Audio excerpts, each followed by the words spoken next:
Herr Bundeskanzler, dear Friedrich, congratulations on your election as Federal Chancellor. It is an honor and a pleasure to welcome you to NATO headquarters just a few days after you took office. Germany is a leading power in Europe, and you play a crucial role within NATO. Your contributions to our collective security are substantial. Germany leads our forward land forces in Lithuania, which you are building up to a full brigade. You conduct air patrols over Baltic skies and provide maritime support for key supply routes and critical infrastructure in the Baltic Sea. Germany is also the largest European contributor of military aid to Ukraine, helping the Ukrainian people defend their freedom and their sovereignty. Your commitment to our shared security matters for Germany, it matters for Europe and for the whole of this alliance. Just last week, I had the pleasure of hosting President Steinmeier and Minister Pistorius here to celebrate 70 years of Germany's membership in NATO. A remarkable milestone that reflects your dedication and shows that with strong will and leadership, we can change things for the better. You have already demonstrated remarkable leadership, even before taking office, thanks to changes to the debt brake allowing for higher defense spending. A truly historic agreement. This kind of decisive action is exactly what we need to build a stronger, fairer and more lethal NATO. We need to ensure our militaries have the capabilities they need to deter and defend and keep our 1 billion people safe. So together, we will work to increase defense spending and also enhance the defense industrial capacity on both sides of the Atlantic. Strengthening our deterrence and defense and sending a clear signal that we are not only united, not only resolved, but wholly capable of providing robust collective defense in the face of any challenge. This will be the main focus of our summit in The Hague next month. So we have a lot to do, but I know I can count on your leadership, and Germany can count on a strong NATO. So again, congratulations. The floor is yours. Thank you so much, dear Secretary General, dear Mark. Meine Damen und Herren, herzlichen Dank. Ladies and gentlemen, thank you very much for the warm welcome you have given me here at the NATO headquarters in Brussels. This brings me to the end at a day at the European institutions and NATO. Mark and I have known each other for a long time, and when I was leader of the opposition, I was also always happy to come here. And I'm delighted that I have the opportunity now on the third day in office as Federal Chancellor of Germany to visit NATO. Mark Rutte said it himself. NATO has existed for 75 years. For 70 years, Germany has been a member of this alliance, the North Atlantic Defense Alliance, which is much more than an alliance of defense. It is a political alliance of transatlantic cooperation between America and Europe. And I would like to say that from the beginning, I hope very much, and I also assume that we will be able to maintain and further develop this transatlantic alliance in the way we've done over the last 75 years. This is also my expectation for the summit in your hometown, The Hague, in June, in a few days. Ladies and gentlemen, we have to take our own decisions. It's we, the allies, who decide about our capabilities to defend ourselves, our life in peace and security and freedom. In Germany, we have made a strong contribution to that, but Germany needs to do more. We know that. We know that Germany needs to do more, so we took the decision even before the 21st Bundestag met for the first time, before the new government took up its work to change the constitution and make it possible to enhance defense spending. Clearly, we will now be able to spend more than 1% of German GDP for defense. This will no longer be limited by the debt brake, so we can do what I said in Berlin, whatever it takes. We can spend the money that needs to be spent in order to make sure that we are able to defend ourselves in this alliance. But I also want to say clearly that this is not only about more money. As a priority, we also need to look at efficiency, at increasing efficiency, and I would like to say three buzzwords here. Simplification being the first, the second is standardization, and the third one is scale, economy of scale. We need to make sure that in Europe, and it's a European thing, it's not up to the alliance as a whole, it's something that the European NATO partners need to do, that we become more efficient in our procurement and that we also really produce more, that we have this economy of scale. We need more equipment for the money that we spend. And I will point this out again and again, and I will be willing to make compromises, of course, when it comes to production capabilities or capacities and additional gains in efficiency. Mark Rutte and I fully agree. The war of aggression Russia is waging against Ukraine is a full-front aggression, not only against territorial integrity, but against the entire political order of Europe after 1990. And this is how we need to communicate this domestically to our own voters. It is not something that's limited to the territory of Ukraine, which would be tragic enough, but it goes far beyond that. It is a massive attack against our political order. I'm very grateful that yesterday evening I had the opportunity to have a phone call with the American president and speak about these topics. He informed me about his plan for an unconditional ceasefire of 30 days in Ukraine. I fully agree with that. I also know that the French government, the British government and the Polish government see it the same way. There is an opportunity now, this weekend, to go beyond this day, which is, of course, the day of the big military parade in Russia, in Moscow, for which a ceasefire has been agreed. There is the opportunity to go beyond this weekend and have a 30-day ceasefire in Ukraine. Ukraine is in favor. It agrees to that. America has made this proposal. The big European countries explicitly agree, and I think the entire EU and NATO also agree. So the ball is exclusively in Moscow's court right now. It's exclusively there to decide whether there is an opportunity to start at the beginning of the next week with a longer ceasefire in Ukraine and make room for talks about permanent peace in Ukraine.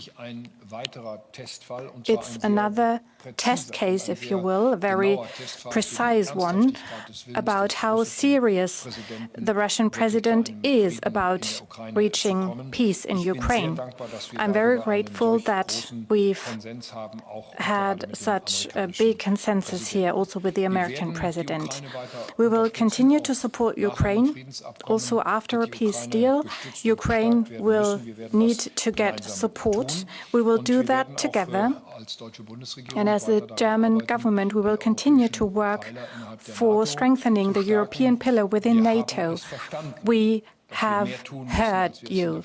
We know that we need to do more than we've done in the past. We will enhance our defense capacities, regardless of Ukraine. In our own territorial interest, we will enhance our defense efforts. We will have to do so. We will do that.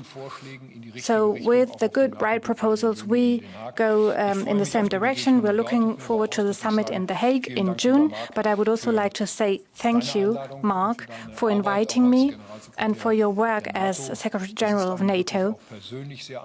It is a very good, very prosperous cooperation also on a personal level. We agree on the political assessment of the situation, and I'm delighted that we will be working together with NATO as a whole and with the Secretary General from our neighboring country, the Netherlands. Thank you.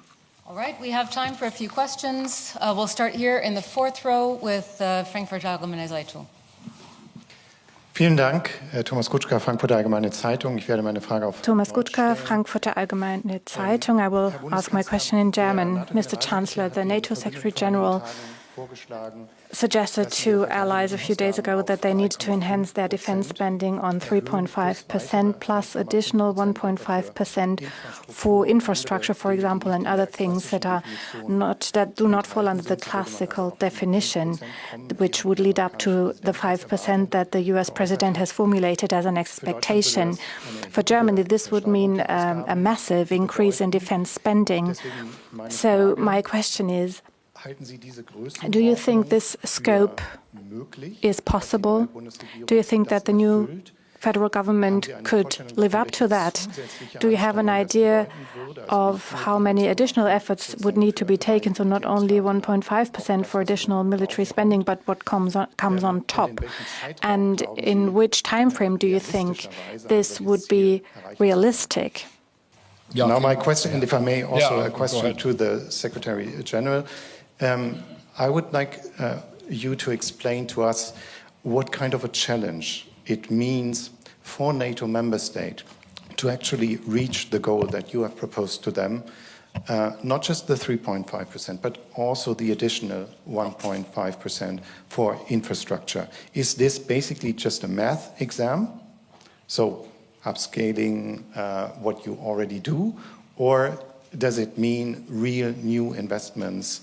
And can you quantify that? Thank you. Go ahead. Because sure. I'm not going to confirm the numbers you are just putting out. So I know there are many rumors floating around.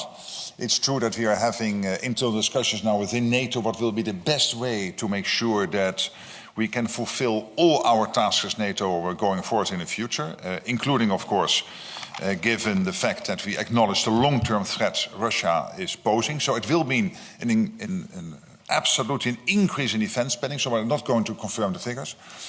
Obviously, when you increase defense spending, you have to think about all the enabling tasks which are connected to defense. And yes, I've always said this, if we stick at the 2%, we cannot defend ourselves. So we have to really increase defense spending. But that is not enough. We also have to build the defense industrial base. They go hand in hand, because for a strong deterrence in defense, we can defend ourselves now. But to be able in 5 years' time to also be able to defend ourselves and to keep the deterrence in defense at the level we need only to spend much more, but also to build that defense industrial base across the Atlantic, across the whole Euro-Atlantic area, including the United States and Canada and all the European countries in NATO. It's crucial. We need to do both. I said it before, the Russians are producing in 3 months in ammunition what the whole of NATO, which is 25 times bigger than Russia in terms of the overall economy. We produce in 1 year in ammunition what they produce in 3 months. So that's not sustainable. So it is both spending and more production. Ich will das ausdrücklich unterstreichen. Es macht auch keinen Sinn, jetzt über abstrakte. Yes, I would like to highlight the same thing. It's not about abstract GDP figures. What is decisive is that we continuously, over the coming years, expand our defense spending. And those of you who are not familiar with domestic policy in Germany, 1% of GDP is about 45 billion euros for Germany. So if we go to 2%, we will almost reach 100 billion, but it will not be sufficient for what we have pledged. So there will be a continuous process over years, over the next years. And I would also like to explicitly say the right answer is not money alone. This is a process that needs to go hand in hand with production capacities that need to be expanded. They need to focus on a strongly reduced number of different weapon systems. We have far too many different systems that cost a lot of money. There are inefficiencies both in terms of scale and in terms of specifications. That needs to be reduced. We need simpler systems. I'm very interested in to see what the industry in Ukraine has been doing in terms of efficient production in Ukraine over the last 3 years. 3 years under the conditions of a war of aggression. I think we can learn so much from Ukraine. They've managed to do so many things over the last years, especially when it comes to producing drones, for example. example. We are lagging far behind when we look at what Ukraine is capable of doing. So I think these topics also are very important. So I will not only talk about money if we do not talk about these three topics together: simplification, standardization, and scale. That is clearly scaling up the number of fewer systems. And I think this is part of it. We, of course, need to discuss infrastructure as well. Infrastructure that we need for military means, but also for civilian purposes, good streets and roads and bridges, for transport measures. All of this is correct. And the Secretary General also said so. We need to differentiate here and not only talk about pure military spending. All right, third row here, Reuters. Thank you. Andrew Gray from Reuters. Chancellor Merz, on the night of the German federal election, which you won, you said on national television you questioned whether NATO would exist in its current form by the time of the Hague summit in June, and you also said that it was clear that the Trump administration does not care much about the fate of Europe. Do you stand by those assessments, or have you changed your mind? Ich habe nicht meine Meinung geändert, sondern ich stelle mit. Well, I haven't changed my mind. I'm happy to see that the stance of the US administration has obviously changed, also in terms of accepting or acknowledging what we do as EU partners within NATO. They have acknowledged that we are really stepping up our efforts. So I have more than in February, I have more hopes for the summit in The Hague that we will be able to develop a common strategy together with the Americans.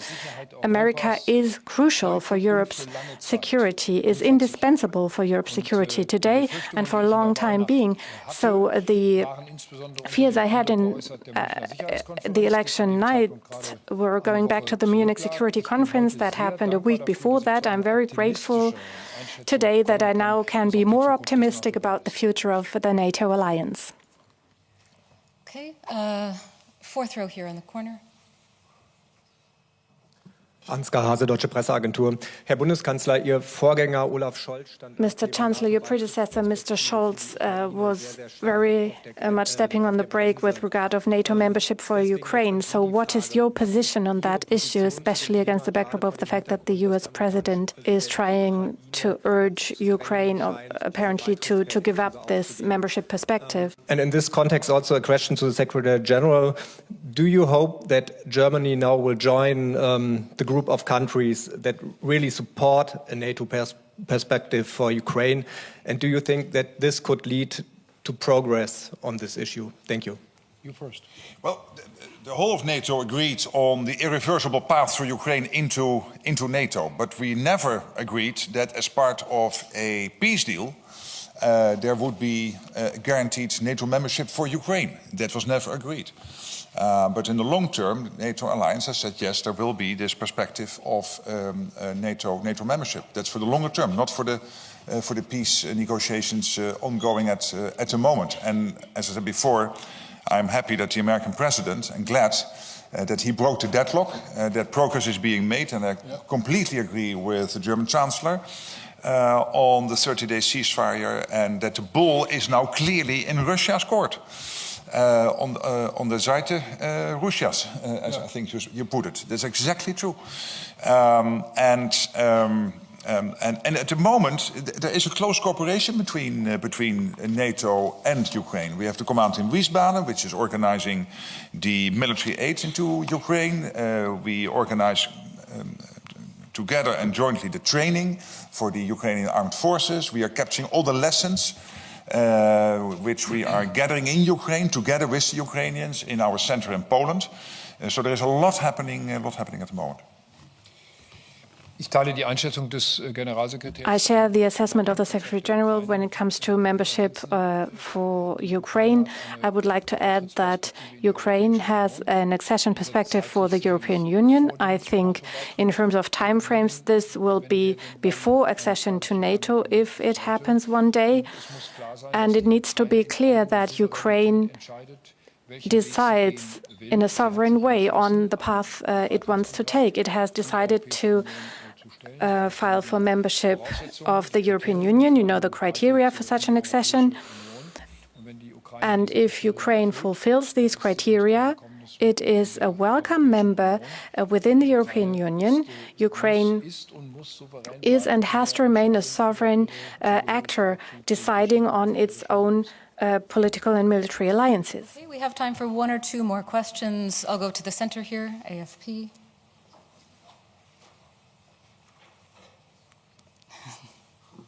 Thank you.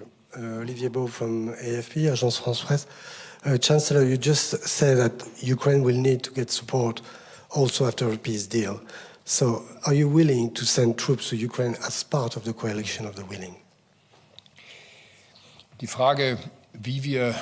The question of how security guarantees could be provided is something that we do not need to answer today. The next step that needs to be taken now is a ceasefire for 30 days, starting this weekend. Then peace negotiations need to happen. We need a peace treaty. And depending on the conditions of such a treaty, the next questions will come up, that is security guarantees for Ukraine. And that is a question that is not topical today, so we don't need to give an answer to that today. All right, one final question. Yeah. The woman just behind you.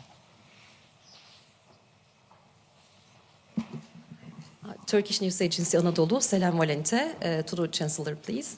In light of Europe's search for empowering its defense capacity, do you think that Turkey's efforts, strategic contributions are somehow needed and it should be institutionalized? Thank you. Vielleicht darf ich das sagen, dass wir bei unserem Mittagessen auch. Well, maybe I can say this. We also talked about Turkey during our lunch, and we hope very much that we will be able to plan all next steps of the coming weeks, months and years towards NATO membership. We will have to decide on that question as the federal government, whether fighter jets can be delivered to Turkey. But we share the will to truly have this close connection with Turkey as a big country in our alliance, and I will shortly accept President Erdogan's invitation. I had to cancel on short notice last time, unfortunately, but Turkey protects a NATO area that is of high strategic relevance, of the highest strategic relevance. So Turkey for us is a very valuable, important NATO partner, and I will do everything I can to make sure that this partnership within NATO can be expanded with Turkey. All right, that's all we have time for today. Thank you so much for joining.